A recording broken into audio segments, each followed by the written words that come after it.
Здраво! Денес ја имаме последната средба со нашиот експерт-манипулатор, доктор Драган.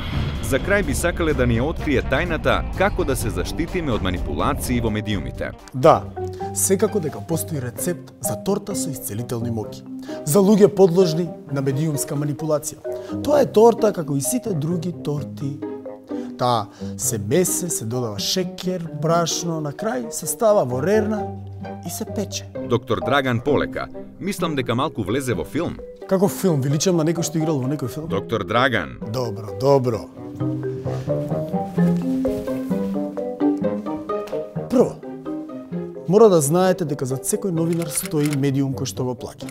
Зад секој медиум стои газда кој што плаќа. Тој газда има своји интереси. Пред да читате или гледате било каква вест, морате да си ги поставите овие 5 прашања. Прво, кој ја креирал веста? Второ, какви се техники се употребени за да се креира таа вест? Трето, како различни луѓе би можеле различно да ја разберат оваа вест? Четврто, какви вредности, животен стил, поенти се додадени или изоставени од оваа вест? И пето, зошто е испратена оваа вест до публиката? Клучот е критички да примаме се што ни се сервира од медиумите. Освен, ако не ви сервираат некоја торта во емисија за готвење, например.